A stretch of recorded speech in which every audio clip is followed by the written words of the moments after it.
Hello my dear students, स्वागत है आप सभी का हमारे YouTube channel clear net with us. आज का हमारा जो इम्पॉर्टेंट टॉपिक है that is functions of finance manager and this is part 1।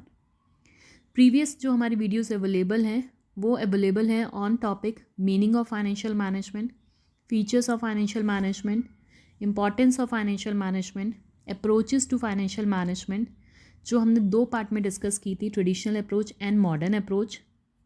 ठीक है, मॉडर्न अप्रोच में हमने देखा था किस तरह से फाइनेंस मैनेजर का जो रोल है ना वो इंक्रीज़ हो गया था और रिस्पॉन्सिबिलिटीज़ जो हैं वो भी इंक्रीज़ हो गई थी। और जो फाइनेंस मैनेजर का जो रोल था वो सिर्फ अरेंजमेंट ऑफ फंड्स तक ही लिमिटेड नहीं था, उसको फंड्स को अरेंज भी करना था, एलोकेशन भी करना था और ऑप्टिमम यूटिलाइजेशन भी करना था। तो अब उसी रोल को हम यहाँ पर फंक्शंस की फॉर्म में स्टडी करेंगे।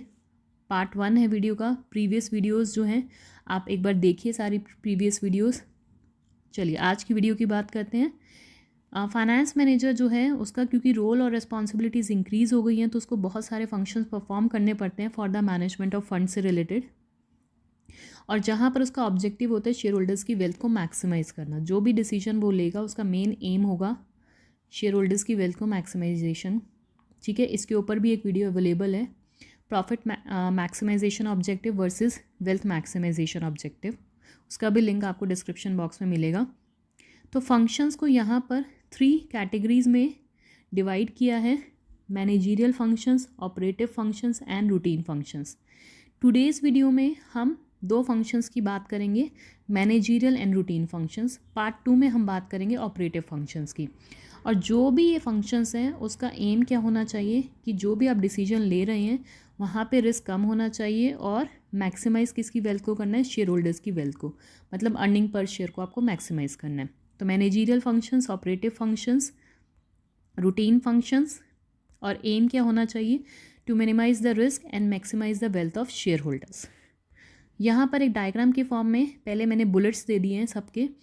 तो मैनेजरियल फंक्शंस में हमारे 2 पॉइंट्स हैं, 2 फंक्शंस हैं, financial forecasting and financial planning. Operative functions, arrangement of funds, investment decisions, dividend decisions, working capital decisions, financial performance evaluation, coordination with other department. तो operative function हम part 2 में study करेंगे। Okay, then है routine functions. ये जो हमारे routine functions होते हैं ये हमारा लोअर स्टाफ परफॉर्म करता है, ताकि ये वाले जो हमारे प्रीवियस वाले जो 2 फंक्शंस हैं मैनेजरियल एंड ऑपरेटिव, ये आप इनका एग्जीक्यूशन कर सके प्रॉपरली और इफेक्टिवली। ठीक है, तो लोअर स्टाफ परफॉर्म करता है रूटीन फंक्शंस ताकि हमारे मैनेजरियल और ऑपरेटिव फंक्शंस जो हैं वो इफेक्टिवली ऑपरेट हो सके। क्लियर। चलिए बात करते हैं मैनेजरियल फंक्शंस की। देखिए यहाँ पर एक डायग्राम के थ्रू थोड़ा सा थिंकिंग का काम है, क्योंकि यहाँ पर माइंड लगाना है आपको, प्लानिंग करनी है यहाँ पर आपको। ठीक है, तो यहाँ पर 2 फंक्शंस हैं जो एक फाइनेंस मैनेजर को परफॉर्म करने हैं। टॉप मैनेजमेंट के जो हमारे चीफ फाइनेंस ऑफिसर्स होते हैं वो ये फंक्शंस परफॉर्म करते हैं। फाइनेंशियल फोरकास्टिंग करते हैं और फाइनेंशियल प्लानिंग करते हैं। तो फोरकास्टिंग मतलब आपको इन एडवांस प्रिडिक्ट करना पड़ेगा, पहले से ही देखना पड़ेगा कि फर्म की क्या रिक्वायरमेंट्स हैं फ्यूचर में जो इवेंट्स होने वाले हैं आपको प्रिडिक्ट करना पड़ेगा पहले से ही। ठीक है, जो आपकी परफॉर्मेंस को और ऑपरेशन को इफेक्ट कर सके कि मार्केट में आपको क्या लग रहा है, क्या क्या चेंजेस आने वाले हैं। तो उसके लिए अभी से आपको प्लानिंग करनी पड़ेगी फॉरकास्टिंग करके। ठीक है, और जब आप फॉरकास्टिंग कर लेंगे कि फ्यूचर में ये होने वाला है, फ्यूचर के इवेंट्स को जब आप प्रिडिक्ट कर लेंगे इन एडवांस और हमें ये डिसीजंस लेने हैं फ्यूचर में, उसके बाद अब आपको प्लानिंग करनी है, प्लान्स बनाने हैं अपने। ठीक है, पॉलिसीज़ बनानी है, अपने ऑब्जेक्टिव्स बनाने हैं और फिर प्रोसीजर्स डेवलप करना है ताकि जो प्लान्स और पॉलिसीज़ आपने बनाई हैं वो अचीव हो सके। ठीक है, और प्लान्स आपको शॉर्ट टर्म प्लान्स भी बनाने हैं और लॉन्ग टर्म प्लान्स भी बनाने हैं। ठीक है, लॉन्ग टर्म डिसीजंस भी और शॉर्ट टर्म डिसीजंस भी, वो दोनों कंसिडर करने हैं। शॉर्ट टर्म हमारे डे टू डे के होते हैं कि कौन से सप्लायर से आपको रॉ मटेरियल लेना है, टाइमली सप्लाई, सैलरी जो है वो वर्कर्स में डिस्ट्रीब्यूट हो जाए। लॉन्ग टर्म हमारे रिसर्च एंड डेवलपमेंट हो गया, कोई इक्विपमेंट आपको परचेज़ करना है, किसी के साथ मर्जर करना है, ये हमारे लॉन्ग टर्म डिसीजंस हैं। तो ये हमारे मैनेजरियल फंक्शंस हैं जो एक फाइनेंस मैनेजर को परफॉर्म करने हैं। टॉप लेवल मैनेजमेंट में जो हमारे एग्जीक्यूटिव्स हैं वो परफॉर्म करते हैं financial forecasting and financial planning. Then है हमारे रूटीन फंक्शंस। ये हमारे कौन परफॉर्म कर रहे थे, लोअर लेवल स्टाफ जो होता है हमारा। ठीक है, वो परफॉर्म करते हैं। इसमें क्या होता है, आप चाहते हैं जो मैनेजीरियल फंक्शंस है और जो ऑपरेटिव है, जो हम पार्ट 2 में डिस्कस करेंगे, वो दोनों इफ़ेक्टिवली वर्क करें, ठीक है, वो हमारे फंक्शंस इफेक्टिवली अचीव हो जाए। तो उसको सपोर्ट जो है, उन दोनों को ये रूटीन फंक्शंस जो हैं ये सपोर्ट करते हैं। तो इसमें हमारा बेसिकली क्या है, आपको प्रॉपर रिकॉर्ड्स मेंटेन करके रखने हैं। जो भी फॉर एग्जांपल आपने कोई असेट परचेज करा है तो उसके डॉक्यूमेंट्स आएंगे, पेपर्स आएंगे, ठीक है, उनको प्रॉपर आपको मेंटेन करके रखना है, ठीक है।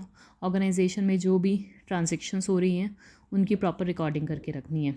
Safety of valuable papers and documents, अभी बताया जैसे मैंने, जो भी इंपॉर्टेंट डॉक्यूमेंट्स हैं, पेपर्स हैं रिलेटेड टू ये फर्म, उसको प्रॉपर सेफ उसमें रखना है आपको, ठीक है। Safety of cash balances and supervision of cash inflow and outflow, कितना कैश आ रहा है, कहाँ जा रहा है, उसकी सेफ्टी रखनी है, और कैश बैलेंस की सेफ्टी रखनी है, ठीक है। और preparation of financial statements and reports prepare करनी है, टाइम टू टाइम आपको जो रिपोर्ट्स प्रिपेयर करनी होती हैं। और जो स्टेटमेंट्स होती हैं हमारी, ट्रेडिंग एंड पीएनएल हो गया, कैश फ्लो स्टेटमेंट्स हो गया, फंड फ्लो स्टेटमेंट्स हो गई, वो आपको प्रिपेयर करनी है ताकि टॉप मैनेजमेंट उनके बेसिस पर डिसीजन मेकिंग कर सके कि हमारी क्या सिचुएशन है ऑर्गेनाइजेशन की। Then following government rules and regulations, जो भी गवर्नमेंट के रूल्स एंड रेगुलेशंस आपकी कंपनी पे एप्लीकेबल है, लाइक हमारे कंपनी के ऊपर कंपनीज एक्ट एप्लीकेबल होता है, ठीक है, तो वो आपको फॉलो करने हैं। And last is creating an internal audit system, time to time जो है इंटरनल ऑडिट होता रहना चाहिए। एक ऑडिटर जो होते हैं वो ऑडिट करते हैं, वेरिफिकेशन करते हैं कि सब कुछ जो है ठीक चल रहा है ऑर्गेनाइजेशन में, मैनिपुलेशंस और ये सब फ्रॉड वगैरह नहीं हो रहा है, तो वो टाइम टू टाइम आपको करवाना है इंटरनल ऑडिट सिस्टम। तो these are the routine function जो सपोर्ट करते हैं मैनेजरियल और ऑपरेटिव फंक्शंस को। लोअर स्टाफ ये परफॉर्म करते हैं फंक्शंस हमारे। तो आज की वीडियो में हमने 2 फंक्शंस की बात करी है, मैनेजमेंट फंक्शंस, फॉरकास्टिंग होती है और प्लानिंग होती है, and then routine functions. Management functions top level management के एग्जीक्यूटिव्स परफॉर्म करते हैं, routine functions lower level staff perform करता है। तो मिडिल स्टाफ जो है वो ऑपरेटिव फंक्शंस परफॉर्म करेगा हमारा, जो हम पार्ट 2 में डिस्कस करेंगे, क्योंकि बुलेट्स ज़्यादा हैं यहाँ पर, ठीक है, वीडियो नहीं तो लंबी हो जाती और आप भी शायद बोर हो जाते। तो रिवाइज़ कीजिए, बार बार माइंड में रखिए, फॉरकास्टिंग होती है, प्लानिंग होती है, लोअर स्टाफ परफॉर्म करेगा रूटीन फंक्शंस, ठीक है। और कौन कौन से पॉइंट्स थे, कैश बैलेंसेस की safety, statements and report prepare करना, रूल्स एंड रेगुलेशंस फॉलो करना, इंटरनल ऑडिट सिस्टम, 2-3 बार रिवाइज करेंगे ना, माइंड में सेट हो जाएंगे बिल्कुल सारे पॉइंट्स। तो ये हमारे फंक्शंस हैं। तो thank you for watching our video, keep learning, keep smiling. एक कोट के साथ एंड करना चाहूँगी, a little progress each day adds up to big result. थोड़ी थोड़ी प्रोग्रेस करेंगे हर दिन, तो बाद में जो रिजल्ट्स आएंगे वो बड़े आएंगे। तो पूरा सेमेस्टर या 1 मंथ भी थोड़ी थोड़ी रोज़ की स्टडी करेंगे, रोज़ एक वीडियो देखेंगे, 2 वीडियो देखेंगे, तो पूरा मंथ देखिए कितनी वीडियोस आप देख लेंगे और कितने सारे नए टॉपिक्स आप लर्न कर लेंगे। पार्ट 2 कमिंग सून है, तो वेट कीजिए पार्ट 2 का, जल्दी आएगा पार्ट 2 भी। प्लीज़ शेयर कीजिए, प्लीज़ लाइक कीजिए, चैनल को सब्सक्राइब कीजिए। Thank you.